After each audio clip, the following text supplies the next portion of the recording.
Lieutenant Governor Daugaard, we welcome your opening comments. Thank you. And thank you to everyone for being here. I imagine you're looking at me and looking at the bulges in my chest, and you're thinking that fellow does a lot of bench presses. But in fact, I have 2 battery packs for the 2 lapel mics.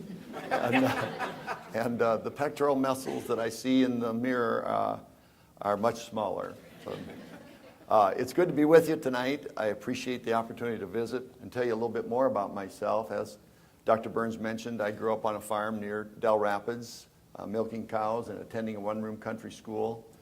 At the end of 7th grade, the country school closed, and I began riding the bus to Del Rapids. That's where I met my wife, Linda.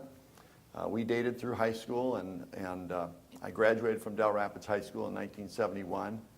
About that time, we had some financial trouble on the farm, and we had to have an auction of our livestock and equipment. It was very hard on my parents.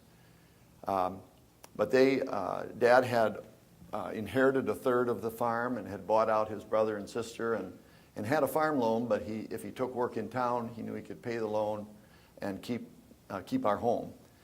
And so he took a job at Augustana College as a janitor, and then 2 years later, my mother joined him there, and they were janitors at Augustana College the rest of their working years. That happened about the time I was starting school, and so I had to work my way through school. I washed dishes at a sorority house and a fraternity house for my meals. I worked for the Vermilion Street Department. I ran errands for the government department. I welded on the Lode King assembly line in Elk Point. I welded and painted water towers. I worked my way through law school in Northwestern as well. I ran errands for a law firm. I was a security guard in a downtown office building from 8 in the morning until midnight on weekends. And I drove bus for the Chicago Transit Authority. I was sort of the Ralph Cramden of Chicago in the summers of my law school years. After graduation, I missed South Dakota. I came back. I married Linda, who's here with me.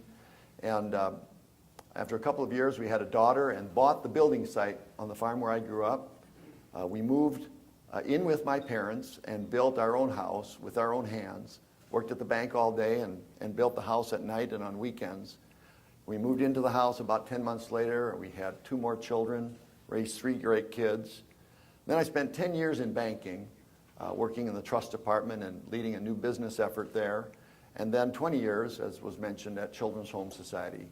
I began as their fundraiser, the leader of their foundation, and in later years I became their chief executive officer. While there, I helped Children's Home become financially strong. They were not so when I first joined them.